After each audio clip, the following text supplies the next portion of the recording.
नमस्कार, बिहार उदय न्यूज के digital platform पर आपका स्वागत है। दोस्तों, आज हमारी मौजूदगी केसरिया विधानसभा के अंतर्गत बजिया बाजार पर है और यहाँ पर कुछ केसरिया विधानसभा को लेकर ये चुनाव भी लड़ना चाहते हैं। इस मुद्दे पर भी हम टच करेंगे। सबसे पहले स्वागत है भाई। बहुत बहुत दिल से धन्यवाद है आपका और आपके बिहार उदय न्यूज को देखने वाले हर एक श्रोताओं को मेरा कोटि कोटि प्रणाम है। विधानसभा आप जिला परिषद भी हैं यहाँ से, और 2 नंबर आपके स्थान रहे थे वोटों के मामले में। 2 नंबर से आपने चुनाव जीतने का काम किया था पूरे जिले में। और अब आपकी तैयारी सुनने में देखने में गाहे बगाहे दिख जाती है कि आप विधानसभा चुनाव की तैयारी कर रहे हैं, तो इसको आप कैसे मेंटेन करिएगा? देखिए, हम वैसे भी करते हैं हम समाज के बीच में। अच्छा। क्योंकि मेरा काम ही है पब्लिसिटी वाला। अच्छा। मैं एक कलाकार हूँ और जहाँ जाता हूँ वहाँ भीड़ इकट्ठा होता है। अच्छा। तो दोनों काम, जो एक्टिंग का काम है वो भी पब्लिसिटी का है, और राजनेता का काम है तो वो भी राजनीति का काम है, वो भी पब्लिक का काम है। तो दोनों के बीच में हम हर हमेशा अपडेट रहते हैं, और सेवा करना तो हमारे समझिए कि खून में ही है। सर, चुनावों का साल 2025, 2020 से अलग 2020 में आप जिस पार्टी से हैं उस पार्टी के जो सर्वे सर्वा है मुकेश सहनी वीआईपी पार्टी के हैं, आप उस पार्टी से बिलोंग करते हैं। और तो क्या केसरिया विधानसभा में आप चुनाव लड़ने के मूड में हैं? % केसरिया से चुनाव लड़ने की तैयारी में है और लड़ेंगे। पार्टी टिकट आपको नहीं देती है तब क्या करेंगे? पार्टी टिकट नहीं देती है तब उसके बाद में सोचा जाएगा, लेकिन अभी कैसे कह दे कि नहीं देंगे?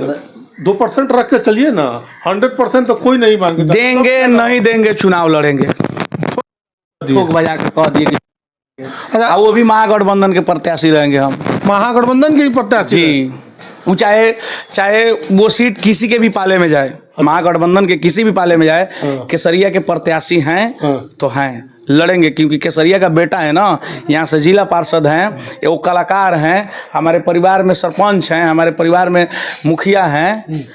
तो हमारी राजनीतिक पकड़ तो पहले से ही है। एक कलाकार हैं तो कलाकारी से तो हमारी पब्लिसिटी है ही। अच्छा, दूसरी चीज 2025 साल में जिस गठबंधन में आप हैं, सर्वे सर्वा मुकेश सहनी है वीआईपी के, अभी वो महागठबंधन में है। और महागठबंधन में अभी बोले थे 4 जीते थे, 40 जीतेंगे, नारा दे रहे हैं मुकेश सहनी। अभी कुछ दिन सोशल मीडिया पर एक वीडियो भी उनका वायरल हुआ था, चाहे कुछ हो जाए मैं तेजस्वी का साथ नहीं छोड़ूंगा। तो और गाहे बगाहे ये भी खबर चलती रहती है कि मुकेश सहनी एनडीए में आ गए, एनडीए में आ गए। इस पर क्या कहेंगे? तो ये भी तो वो कह चुके हैं मंच से कि मर जाना पसंद करेंगे, लेकिन कभी हम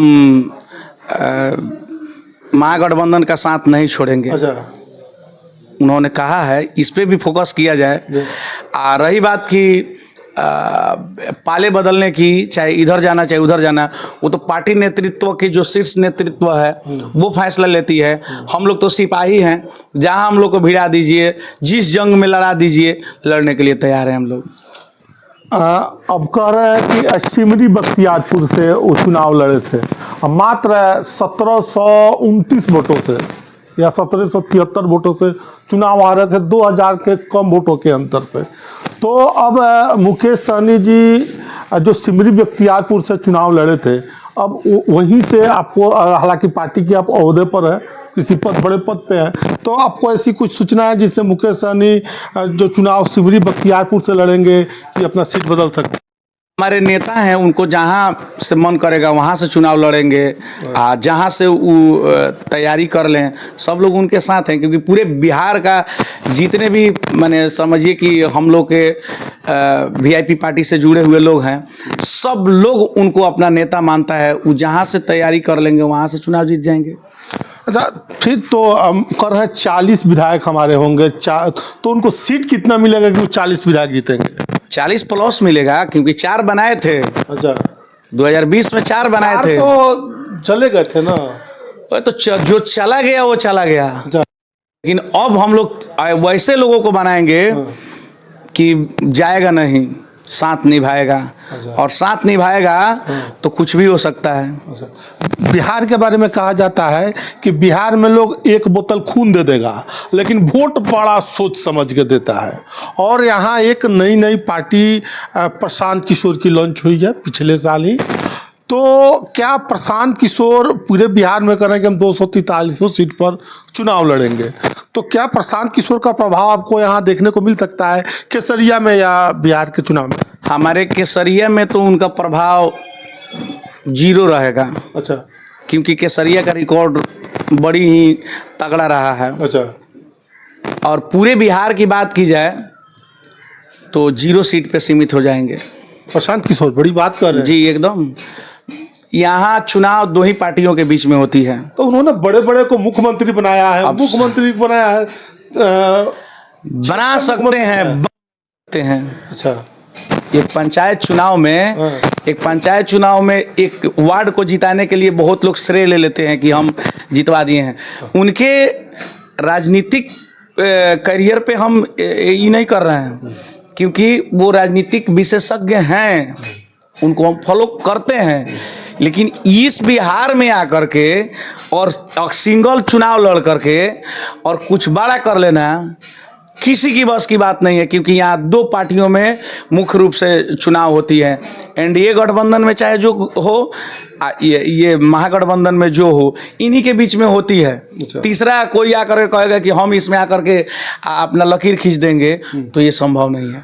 अच्छा, एक और चीज़ बता दीजिए। बिहार में 2 नेता, एक मुकेश सहनी सन ऑफ मलाह के नाम से जाने जाते हैं, और एक पिछड़ों दलितों के नेता के तौर पर भी चिराग पासवान है। उनके दोनों के बारे में कहा जाता है वो जिस गठबंधन में रहे, या महागठबंधन में रहे या एनडीए गठबंधन में रहे, तो उनका जो 80% वोट है उस गठबंधन में ट्रांसफर होता है। इसके पीछे कारण क्या है? क्योंकि चिराग पासवान भी जिस गठबंधन में वोट रहता है, या मुकेश सहनी, तो जो उनके समर्थक हैं उनको अपना नेता मानते हैं, और नेता जहां जाता है वहां कन्वर्ट हो जाता है। क्योंकि आप मुकेश सहनी जिस बिरादर से आते हैं बिहार में, उस बिरादर से आप भी आते हैं। हाँ, हम भी। तो आपको इस बारे में ज्यादा जानकारी होना चाहिए, इसलिए देखिए ऐसे सवाल किया। देखिए, जिस तरह से माननीय लालू प्रसाद यादव जी को यादव परिवार, चाहे उनका जो वोट बैंक है MY, पूरे लोग उनको अपना नेता मानते हैं। वो जहाँ जिस गठबंधन में जाएंगे वो लोग वहाँ वोट करेंगे। ठीक उसी तरह मुकेश सहनी जी का अपना एक रास्ता हो गया है, उनके भी अपना वोटर हो गया है। वो भी जहाँ जाएंगे वहाँ लोग वोट करेंगे। ठीक उसी तरह माननीय चिराग पासवान जी का भी है, जहाँ जाएंगे वहाँ वही होगा। अच्छा, अब हम थोड़ा सा, आप जिस विधानसभा से चुनाव की तैयारी कर रहे हैं, तो हालांकि किस तरह इस अभी यहाँ के वर्तमान विधायक हैं शालिनी मिश्रा जी, और अब किस परिप्रेक्ष्य में देखते हैं कि एक बड़ा चेहरा, एनडीए का बड़ा चेहरा है, और माननीय मुख्यमंत्री के काफ़ी करीबी भी मानी जाती हैं, और बड़े बड़े कार्यक्रमों में भी देखी जाती हैं, इवेंट में देखी जाती हैं, और पार्टी पर कहा जाता है कि वो पार्टी के बड़े ओहदों पर भी आ सकती हैं। और एक तरफ आप हैं जो कि एक बार जिला परिषद का चुनाव लड़े हैं, तो आप इस खाई को कैसे पाट पाएंगे? अब बड़ी हैं कि छोटी हैं, एक बार हमको सामने से टिकट मिल जाए, हमको महागठबंधन से टिकट मिल जाए, उनको वो तो है ही है, तब उसी टाइम लग जाएगा जब हम लोग दोनों जने रण में रहेंगे आमने सामने। हाँ। तो कौन बड़ा है कौन छोटा है, हमको बड़ा बनने की सोच नहीं है, हमको उनको हरा देने की सोच है। कैसे हरा देंगे, वही तो हम लोग कैसे देख रहा है। आपको जनता चुन करके लाती है, काम किए तो जनता बताए। अब की बार 2025 का चुनाव होगा ना, तो जनता बताएगी ना जो क्या काम की हैं। अच्छा, जनता बता देगी। तो आप केसरिया में एक बड़ा बौद्ध स्तूप है, विश्व लेवल पर है, भारत का सबसे बड़ा स्तूप माना जाता है, और कहा ऐसे भी जाता है इस बौद्ध स्तूप के यहाँ के ऊपर चढ़ने पर पटना का गोलघर दिखता था। अब उसकी स्थिति क्या है? ये भारत अगर जीतते अगर आपको पार्टी मौका देती है तो आप किस तरह उसको विकसित करेंगे? देखिए, केसरिया बौद्ध स्तूप की आपने बात किया है, तो केसरिया एक ऐतिहासिक धरती है, ठीक है। और यहाँ जो बौद्ध स्तूप है भारत की नहीं बल्कि पूरे दुनिया का सबसे ऊंचा बौद्ध स्तूप है, और इसे खंडहर बना करके रखा गया है। 32 करोड़ के योजनाओं का शिलान्यास हुआ वहाँ पे। माननीय मुख्यमंत्री जी आए थे पिछले साल के योजना, पिछले साल के ही वहाँ पे हुआ था, केसरिया बौद्ध महोत्सव होता है, उसी टाइम माननीय मुख्यमंत्री जी आए थे, शिलान्यास भी हुआ योजना का। कहाँ हुआ, आप जा करके तो दिखाइए, वीडियो करके दिखाइए, आप कवरेज करते हैं ना आप न्यूज, आप जा करके वहाँ दिखाइए कि वहाँ एक टेलर माटियों डालाया होगा। क्या करेंगे लोग कि हाँ आएगा समय माटी उटी लिपा पोती कर देंगे लोग, अब 32 करोड़ खा गया। 32 करोड़ हम किसी माने जिम्मेवार व्यक्ति के हाथ में दे दें, हमको दे दीजिए 32 करोड़ रुपया, हम केसरिया बौद्ध स्तूप को अगर स्वर्ग ना बना दिए तो फिर 32 करोड़ का हमसे 64 करोड़ हम पे दंडित किया जाए, और जीवन भर मुझे मेरे इनकम का सारा पैसा ले लिया जाए। तो अंतिम सवाल, आप चुनाव लड़ेंगे फिक्स है? चाहे जैसे लड़े, जैसे क्या लड़ेंगे, महागठबंधन से लड़ेंगे। खुला ऐलान कर रहे हैं? एकदम खुला ऐलान है, महागठबंधन के प्रत्याशी है, महागठबंधन से चुनाव लड़ेंगे, और जो सामने रहेगा उसको रिकॉर्डेड वोटों से हरा देंगे। चलिए, प्रत्याशी महागठबंधन से, जैसे कि इन्होंने ऐलान किया है कि हम केसरिया से ही चुनाव लड़ेंगे। बाकी आप इस वीडियो के बारे में क्या सोचते हैं, कमेंट सेक्शन खुला है, कमेंट करके ज़रूर बताइएगा। आप सभी का बहुत बहुत धन्यवाद।